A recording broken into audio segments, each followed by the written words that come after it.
Hello, I'm Bruno Evangelista, League Leader for ASCO, our source management product portfolio, and I welcome you to this edition of Powering Progress, a podcast dedicated to discussing all innovative, improving sustainability and powering progress through North America. This month, we have the distinct pleasure of hosting a trailblazer in the electrician industry, Dustin Stelzer of ElectricianU, in this industry where influencers are a rarity. Dustin's story is nothing short of inspiring.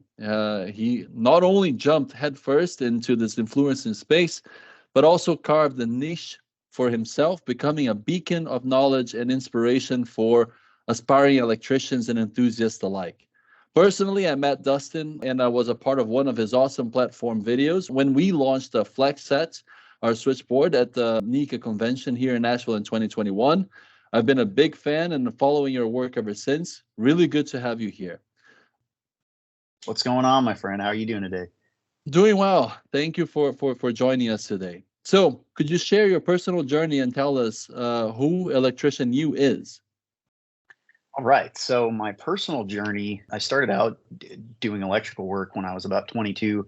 I'm 38 now. So it was the first time that I'd ever fallen in love with anything. I had done tons of different jobs. I worked at Dell selling computers, and I was in the military. I flew airplanes. I did all kinds of crazy stuff.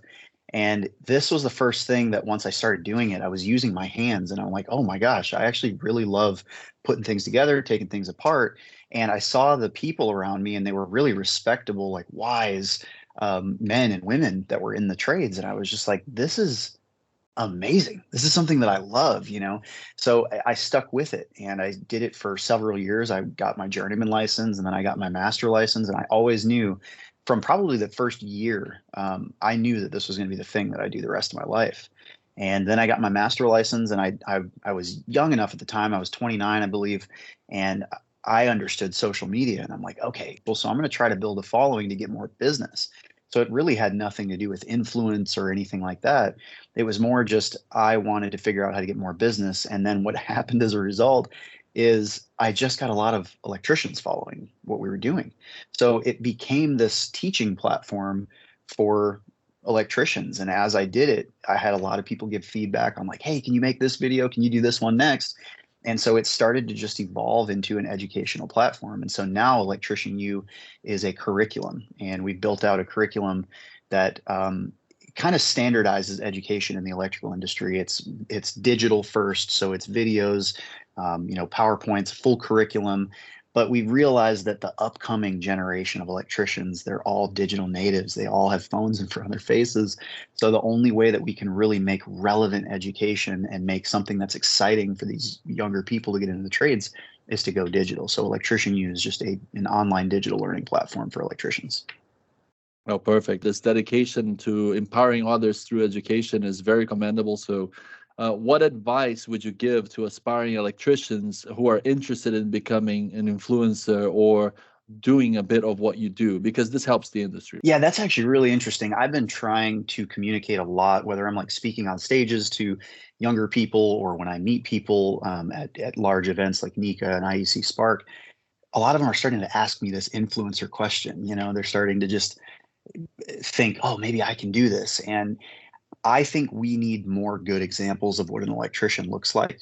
And I try to tell as many people, like, record what you're doing every day, document the process. You don't have to tell people that you know everything in the world, but just document who you are, and the chips are going to fall naturally. No, that's very good. So on looking onto the future, there's a demand for mass electrification, and it's a central focus for U.S. energy in the transition for the next 5 years, right?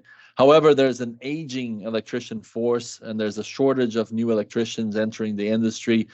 Are there enough skilled professionals to support this transition? The real problem is not like a right here and right now problem. It's just that in the next 10 to 20 years, we're going to see a huge problem. But what you said is right. We've got a lot of our older generations that are the heads of the industries, that are the heads of the training, the education, the material manufacturing, the electricians. that once they start leaving, they have all the knowledge. And so it's going to really require people that are my age, that are kind of, 30s right now, to be at a point in our 50s where we can maintain that kind of a thing.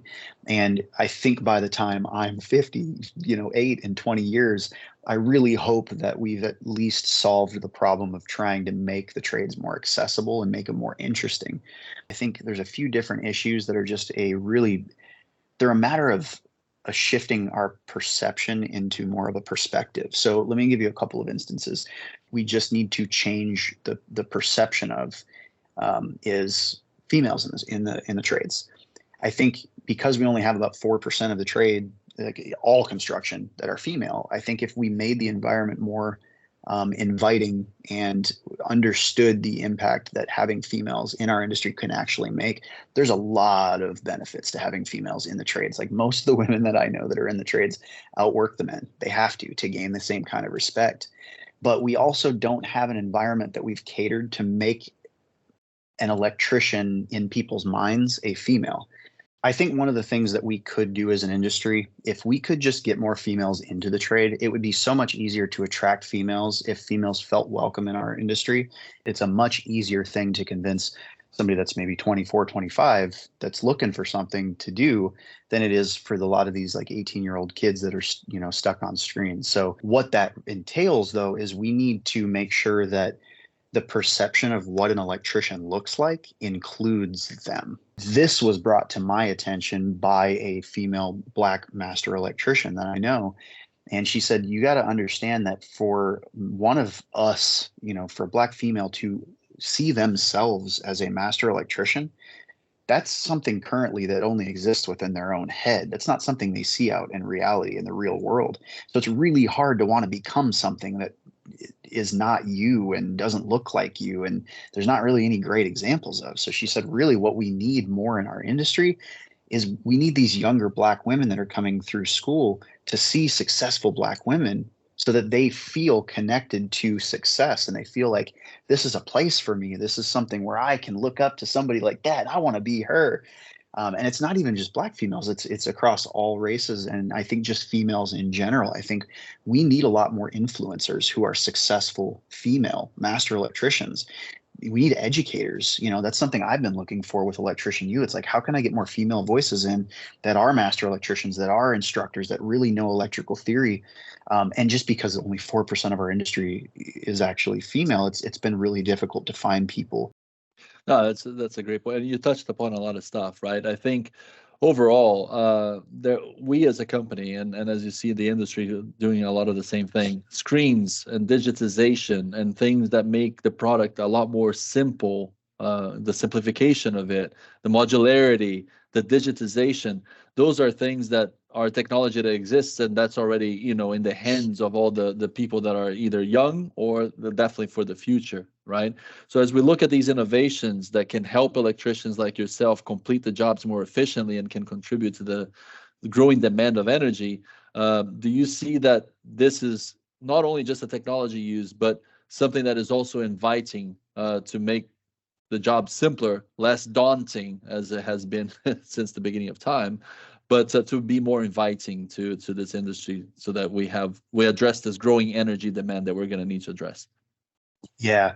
And I would be remiss if I didn't at least say we can't just focus on the youth with the technology, because really the adoption of any technology is up to the older generation. And if the older generation, if it's not approachable enough for them, the younger generation is not going to be able to convince them to adopt this technology. So if you want to adopt things in the current time frame now, today, it needs to be approachable for two different generations, for the older and the younger. What has been an innovation that you see has changed the way that as an industry we're able to work more efficiently, right? What has been an innovation that has been key for efficiency in operation? I would say the advent of cordless tools has probably, exponentially raised the ability for us to do things faster. Those of us that have eyes to see it and care enough to pick it up, technology. So there's a lot of things that are happening in our space technology. Like I know y'all are working with the whole Wiser thing to try to get smart panels and just get more further analytics on the electrical system. Like y'all are so on the pulse of what do we need to make the next 10, 15, 20 years look like for the industry, because you're at the heads of it. But I think integrating technology, integrating apps and software and things into an old, antiquated electrical system, that's what I have my eyes on. What is the one innovation that you cannot stop talking about? The first one is VR training for electricians, for anybody in the trades. I've gotten to test out a lot of these systems, and there are some that are decent. There's some people making a lot of headway into connecting these younger people that are in schools that need to be in a screen and putting them in a virtual environment so they can actually put them on a job site and actually connect real learning to them. I mean, it happens almost instantaneously.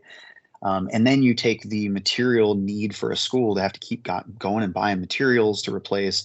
You take the safety out of the equation, so these kids aren't going to get, an arc flash or something that's going to happen because they're working on materials until they get out into the field and they're trained. The other thing is the integration of AI into hardware. Right now, the way that most of the world understands AI is that it's just this chat thing that you can talk to. There's a lot of different AI technologies out there. And for example, Tesla has one of the most advanced AIs out on the market, and it's something that they use in their cars. Every car that is a Tesla uses AI to analyze everything about driving, and it's kind of learning at scale with every single person driving every single car. So there's a lot of things with the advancement of AI that I think are going to change everything for our society. And I think that the brands that can understand machine learning and integrate machine learning into their hardware, electrical panels or anything for a business to help run a business, to help marketing strategy, to deal with finance, for materials, for all of it. Whoever can really put a lot of development into AI and understand how drastically they can change an electrician's life, they're going to win. Dustin Stelzer, thank you very much, founder of ElectricianU. Thank you so much for your time. Thank you for giving us the very sincere and direct answers and with a lot of value in them. So thank you for your time. Thank you for being part of our show here. Yeah, no problem. At Schneider Electric, the future is bright. Tune in next time for more on Powering Progress.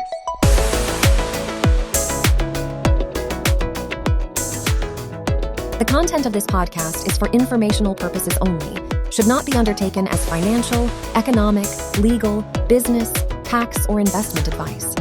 The information, statements, views, and opinions should not be construed as the provision of advice by Schneider Electric or as an offer to buy or sell any products or services or to make or consider any investment or course of action.